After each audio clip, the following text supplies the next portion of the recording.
In My Hero Ultra Rumble, every character has 3 abilities that let them use their quirk in combat.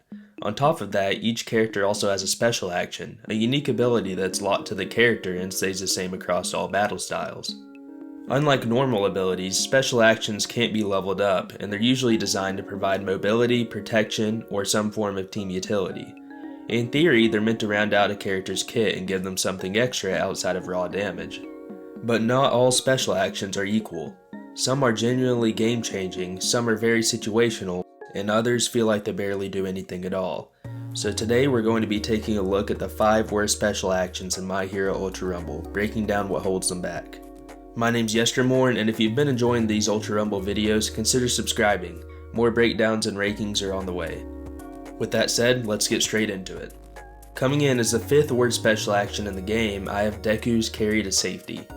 Carry to Safety allows Deku to pick up a down teammate, carry them on his back, and instantly revive them when he sets them down. On paper, it's a solid ability.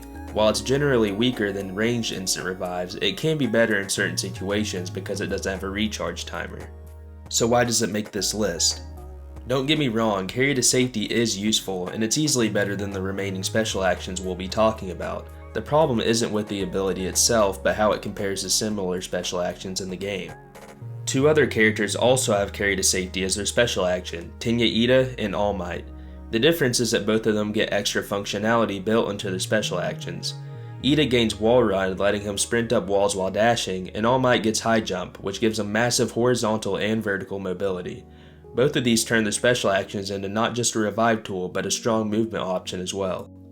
Deku, on the other hand, gets none of that. For him, Carry to Safety is the entire special action. There's no added mobility, no extra utility, and this ultimately makes it a strictly worse version of the same ability found on other characters. So while Carry to Safety isn't a bad special action in isolation, Deku's version ends up on this list because it's clearly outclassed. Compared to Ida and All Might, it just doesn't bring enough to the table. Hopefully this is something the developers revisit in the future, because adding even a small bonus could go a long way in making Deku's special action feel unique and worth using. At number 4 on the list, we have Collapse Hand, Shigaraki's special action. Collapse Hand is a melee attack that can instantly destroy destructible buildings. It can also deal a small amount of damage to enemies and apply a defense debuff. On paper, that sounds useful, but in practice, it really isn't. First off, destructible buildings are few and far between, and even when you do find one, you're almost never in a situation where destroying it actually gives you an advantage. Right away, that part of his special action is useless in about 99% of matches. As far as the extra damage and defense reduction, it's fine, but realistically, if I want to deal damage to Shigaraki, I'd much rather just use my regular abilities, which are stronger, safer, and more reliable. Ironically, the best part of Collapse Hand isn't even mentioned by the game. When you use it, Shigaraki gets a short lunge forward, and if you aim upward, that lunge can easily give you some vertical movement. This is especially valuable on Strike Shigaraki, who otherwise has 0 vertical mobility. That said, even this benefit doesn't save the special action. Other special actions like Tamaki Amajiki's provide far better vertical mobility, so while Collapse Hand technically offers some movement utility, it's still outclassed and awkward to use. In the end, Collapse Hand just doesn't bring enough value, and that's why it lands here at number 4 on the list. At number 3, we have one of the most controversial special actions in the game, Dabi's Unquenchable Flame. This special action allows Dabi to revive himself after being down, releasing flames in the process. At first, that sounds incredibly strong, but there's a major catch. You can't activate it while taking damage. This means you can't use it outside the safe zone, and any aware opponent can completely shut it down by just continuing to hit you. That's why the special action is so divisive. At lower levels of play, Unquenchable Flame can actually be pretty effective. Newer players often forget about it or fail to finish Dabi off quickly, giving him a free second chance. At higher ranks though, this just doesn't happen. Experienced players always remember this ability. Dabi players get finished instantly, even if it means enemies have to put themselves in danger to do it. As a result, Unquenchable Flame becomes completely unreliable once players know what they're doing. I really like the concept of the special action, and thematically it fits Dabi perfectly, but in practice it just doesn't hold up in high level play. At that point, you'd almost always rather have a special action that helps you avoid going down in the first place, instead of having one that only works if your opponents make a mistake. And that's why Unquenchable Flame lands at number 3 on this list.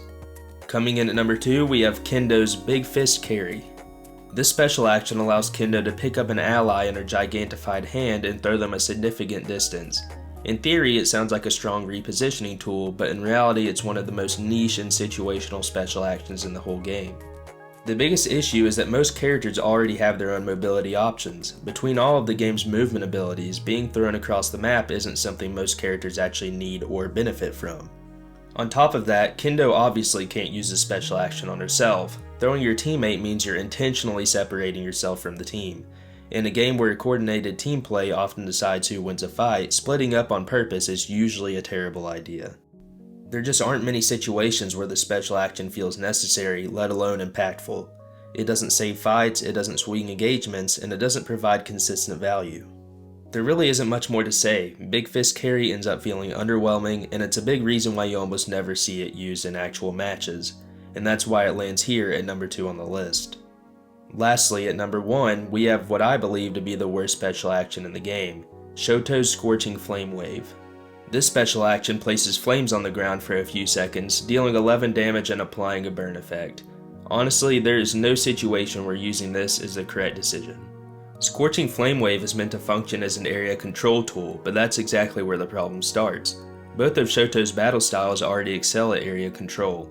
If you're being pushed and want to block off a path, creating an ice wall is always the better option. It's faster, safer, and more reliable, and actually stops the enemy. The damage is negligible, the duration is short, and the effect is easy to ignore. It doesn't meaningfully zone enemies, get KOs, or complement Shoto's kit in any meaningful way. Because of that, this special action has become a joke within the community, and for good reason. I honestly don't know why it hasn't been buffed or reworked yet. Whenever I play Shoto, I completely forget that I even have a special action because using Scorching Flame Wave is almost never worth it over any of his other abilities. Between its low damage, short duration, and complete lack of impact, Scorching Flame Wave brings nothing of value to Shoto's kit, and that's why it takes number 1 spot on this list. And that's going to do it for this video. Again, this list wasn't about bad characters. It's about special actions that don't provide enough value compared to the rest of the roster, especially in the current meta. I'm sure some of these picks are going to be controversial, so let me know what you think. Which special action do you think is the worst in My Hero Ultra Rumble? Are there any you feel I left out? I read all the comments and I'm really interested to see whether people agree. If you enjoyed the video, consider liking it and subscribing for more My Hero Ultra Rumble breakdowns, rankings, and character analysis. More videos are on the way. Thanks for watching, and I'll see you in the next one.